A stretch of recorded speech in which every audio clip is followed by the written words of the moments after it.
I grew up in a loving and ordinary family surrounded by good friends. In terms of looks, academics, and sports, I was just average, but I always felt incredibly fortunate to have such good people around me. Perhaps that's why I tend to trust people too much. Because of this, I've often been called naive or even mystical by some. This story is about my pathetic mother-in-law who took advantage of my trusting nature. My name is Mary. I'm 31 years old and I work as a salesperson. My husband Jake and I got married just a year ago, so I still feel like a newlywed. I used to say, let's have a baby, but honestly, I was still enjoying our newlywed life. Jake's parents are still together and live about 20 minutes away from our apartment. His mom, Diane, often invites us over for dinner, and we enjoy a family meal at their house about once a month. Some of my friends have worried, saying, isn't it too much to visit your in-laws that often? But Tom, Jake's dad, is great to talk to and Diane is sweet, so I've never found it bothersome. Besides, Diane seems to prefer working alone in the kitchen, so I'm always treated like a guest. I used to happily join Jake and Tom in chatting until dinner was served, making it easier than preparing a meal at home. However, there was one thing that concerned me. One evening, we were at the in-laws' house for another family dinner. When I tasted the chicken soup Diane made, I couldn't help but grimace internally. What's wrong, Mary? Jake asked, noticing my hesitation. Oh, nothing, I replied, forcing a smile. I've just never had celery and chicken soup at my parents' place before. It's interesting and delicious, Diane. Thank you. There's plenty more if you'd like, Diane responded, looking pleased. I struggled to keep smiling. Another bowl of that soup would surely send my blood pressure through the roof. It was incredibly salty. I glanced at Jake and Tom, but they seemed to be enjoying it just fine. I realized that this intense flavor was normal home cooking for them. That night, like many before, I forced myself to finish the soup, despite the overwhelming sodium content. Apparently, my in-laws have a preference for extremely strong flavors. Diane's cooking could be as salty as seawater or as sweet as condensed milk. The first time I tasted it, I nearly spit it out, but the rest of the family ate it like any other meal. I was astonished by their taste preferences. I felt bad leaving food uneaten, so I usually ate everything, but it often upset my stomach. The health impact of eating such intensely flavored food regularly became a major concern for me. I consulted with a nutritionist friend and even started collecting recipes and pamphlets, but there was no way a new daughter-in-law could say, your cooking is too rich in flavor. Please modify your recipes.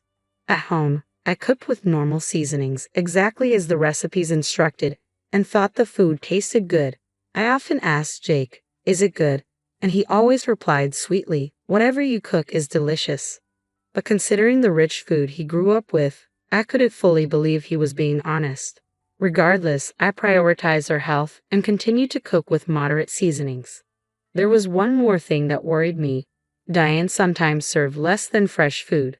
The rolls of bread on my plate were often dry and hard, and occasionally, the fruit served for dessert was partially rotten. I discreetly removed the bad parts, but it was another source of concern. I couldn't bring myself to eat, but I was increasingly worried that my in-laws might end up with food poisoning sooner or later. Cookies for a snack, Mary, Diane offered. To my horror, I realized the cookie she handed me had expired 6 months ago. Jake noticed too, and quickly spoke up, Mom, these cookies are expired. Diane looked startled and then laughed it off, saying, oh no, I'm so careless. I felt relieved that she didn't seem too concerned, but my relief turned to alarm when I found the same box of expired cookies mixed into the snack bag she gave me on our next visit. I had seen this kind of behavior before, the time my grandma started showing signs of dementia. Could it be happening to Diane too? She was only in her 50s, but I began to doubt whether her forgetfulness was just carelessness or something more serious. I wanted to talk to Jake about Diane's overly seasoned food and the possibility that she might be showing early signs of dementia, but I was afraid it would be too much for him to handle. Then one day, a small miracle happened. We found out I was pregnant. I'm finally going to be a dad. Do you think it's a boy or a girl? Jake asked excitedly, stroking my belly every day. When should we tell our parents? Should we wait until the end of the first trimester? He continued. Well, the doctor just confirmed the heartbeat, but I want them to know in case something happens. We'll tell them after the 12-week checkup. I replied. I guess we just have to wait and see. I can't wait to tell everyone. I think my mom's going to cry when she hears the news, Jake said, his excitement infectious. You're right, I agreed, imagining Diane's tears of joy when she found out. It filled me with warmth and happiness. I was so thrilled about the pregnancy that I pushed my concerns aside. But the following weekend, when I saw Diane's chicken soup on the table, it hit me that there was a serious problem. If I ate her overly seasoned food, it might affect my baby. The pregnancy books I'd been reading warned that high blood pressure and diabetes could impact the health of both the mother and the baby. And what about stale bread and expired foods? They might not have harmed me before, but they could pose a risk to my unborn child. The thought made me anxious, and I couldn't bring myself to start eating. Oh no, Mary, you haven't eaten at all, Diane remarked, noticing my untouched plate. I hope it wasn't too bad for your taste, Diane said, glancing at my plate and frowning. Oh, no, it's not that, I quickly responded, but before I could explain, Jake jumped in, thinking it was morning sickness. She's just tired and doesn't have much of an appetite, he said, trying to save me. I see. Are you working too hard, Mary? Don't push yourself too much, Tom said kindly, while Diane's expression remained grim. Thank you, I replied, feeling guilty for leaving the food and lying to them. After everyone else finished their meal, Diane brought me a large brownie topped with ice cream and a cup of tea. Have some sweets at least. I'm sure it'll help you relax, she said, smiling. Thank you so much. What a thoughtful gesture, I said, deciding to at least take a bite. But recently, sweets have been giving me heartburn. I noticed Jake had a smaller piece without ice cream. I whispered to Jake so Diane wouldn't hear from the kitchen. Jake, can I switch with yours? Ha! Oh, sure, he replied, handing me his plate. I cut a small piece of the brownie. It was moist and soft, and I washed it down with tea. But as Jake cut into his piece, he frowned. This brownie is a little hard, he remarked. Just as he was about to take a bite, Diane suddenly burst out of the kitchen, shouting, No, no, no, no, no. My heart jumped at her outburst. Jake looked equally puzzled as Diane snatched the brownie from his hand. Why are you eating Mary's brownie? I gave it to her, she exclaimed, clearly upset. Does it really matter who eats it? Jake asked, confused. Yes, it does. This one is outdated, Diane revealed, leaving us all in stunned silence. Her unexpected revelation hung in the air, leaving us both shocked and confused.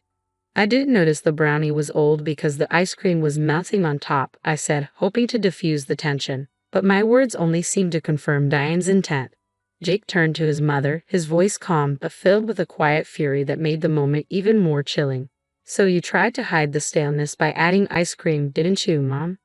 Diane's face went pale as she realized the severity of the situation. She scrambled to defend herself. No, that's not it. It's old, but it's still good, so I wanted Mary to have it.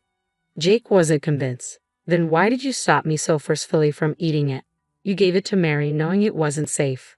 No way, Diane stammered, her voice trembling. Suddenly, it all clicked and a shiver ran down my spine as I pieced everything together. You've been feeding me stale food and giving me expired snacks on purpose, haven't you? What? Tom, who had been silent until now, glared at Diane with an intensity that sent chills through the room. What's going on, honey? Diane, visibly shaken, tried to explain herself. It wasn't on purpose. I just had some leftovers, and I didn't want to waste them, so I gave them to Mary. That's what you call on purpose, Jake shot back, his voice cold. I can't think of any good reason to make someone else eat food you don't want. But she's not really our family, Diane muttered, her voice barely audible. She's an outsider, so why not give her the old food? Jake's eyes narrowed. You became part of my family too, but you were never treated like that. No, but... Diane's voice faltered as she banged on the table in a panic, her composure unraveling. As I watched her, my heart sank. The Diane I thought I knew was nowhere to be found. I had loved Diane so much, but now I was deeply disappointed. I wondered if everything I believed about her kindness was just an illusion. The more I thought about her betrayal, the more disgusted I felt. She now seemed like a distressed demon, scrambling to make excuses. But there was something else gnawing at me. Was it really harmless? Could it be that the intense flavors in your food were intentional too? What? What are you talking about? Tom and Jake looked at her in disbelief. Diane's expression faltered, revealing a hint of guilt. Jake grabbed my bowl of chicken soup despite Diane's desperate attempt to stop him. Don't, Jake. Ignoring her, he took a spoonful and immediately spat it out. This tastes like seawater. Tom, now suspicious, tried a spoonful from the untouched side of the bowl and scolded, "Mary, have you always been eating this kind of food?" "Yes," I replied, feeling a wave of realization wash over me. "I thought this was just how things were here, especially since you and Jake seem to eat it without issue." "That's because ours was normal," Jake said quietly, the weight of the situation sinking in. "I see, so that's how it was." Seeing my realization, Jake's shoulders slumped as if the strength had been drained from him. "How could you not notice? Was it more than just bad flavor? She's even been giving you expired snacks," Tom added, his anger evident. I thought she might have dementia," I confess, my voice trembling. Diane's mouth twitched in response. For a daughter-in-law she despised to the point of malice to think she had dementia, a condition she found humiliating, was a deep insult to her. "How pathetic," Jake said, his voice gentle as he turned to me. "You're so sweet, putting up with all of this because you thought she was sick." He then turned to Diane, his tone growing cold. "But you, Mom, I can't believe you've been bullying such a good person who trusted you so much." Tom and Jake's disappointment hung heavily in the air, making the tension unbearable. Diane, once a figure I admired, now seemed like a stranger, her true nature finally revealed. I never imagined Diane could be this kind of person. That's why I consulted so many people, saying things like, "Diane's taste buds seem off, and I'm worried about her health. She's still in her 50s, but she's showing signs of dementia." Dementia. Diane's expression quickly changed, a flicker of panic crossing her face as she realized her actions hadn't gone unnoticed.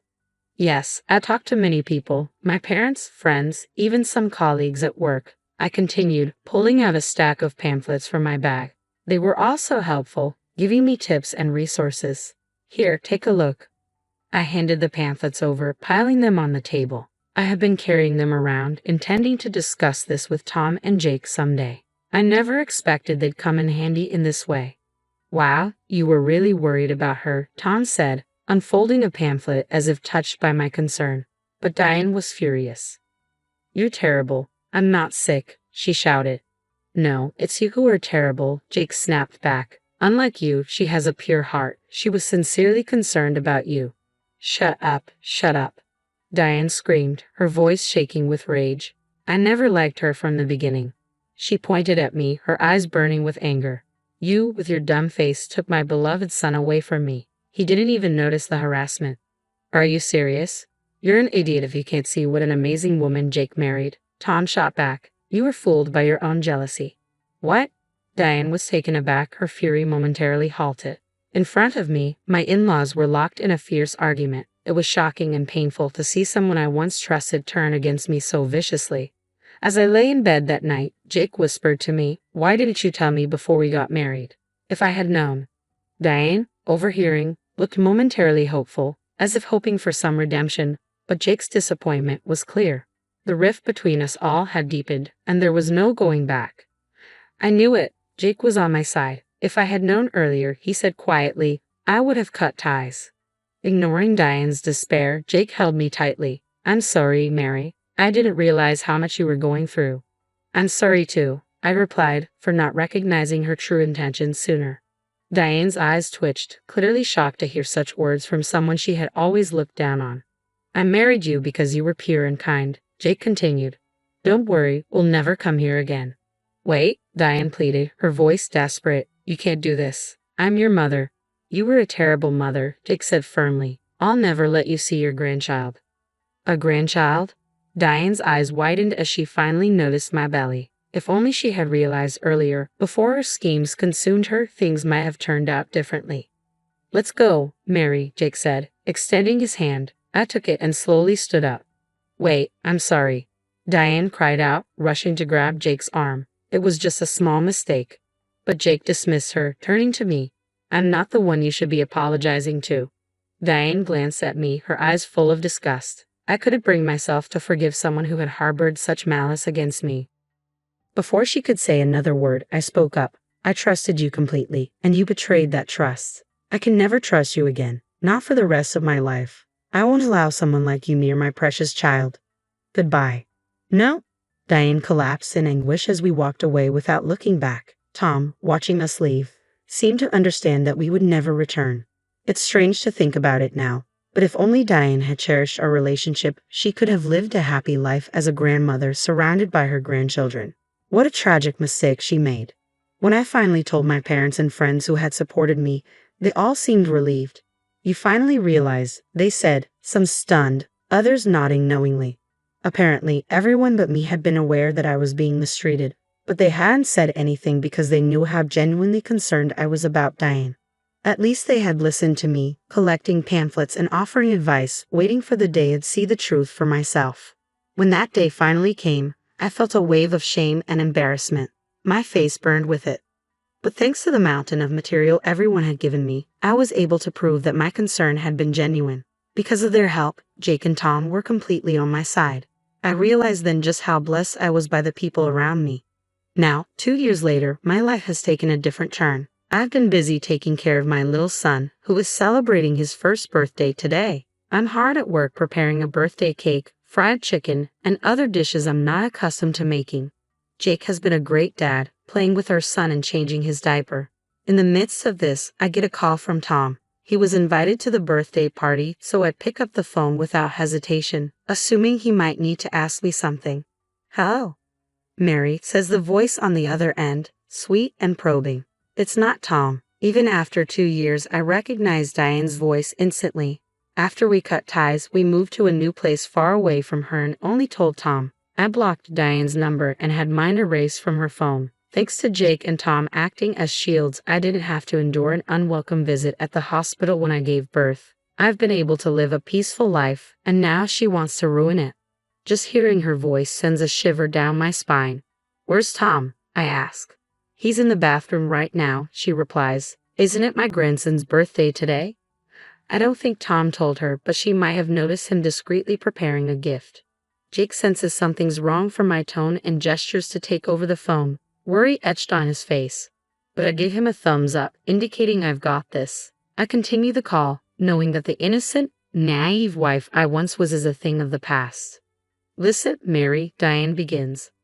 I genuinely feel terrible about what happened. Diane's voice trembled with regret. "I was wrong to do such mean things, and I regret it deeply." "Ha!" I replied, uncertain of her sudden change of heart. "I want to see my grandson soon. I'll buy him lots of cute clothes and toys." Diane continued, her voice trying to sound hopeful. "Okay, but I don't need you to hide needles in the toys or anything like that," I said firmly. "No, I wouldn't do something so horrible," Diane protested. "I mean, you think I'd do that after all those accusations?"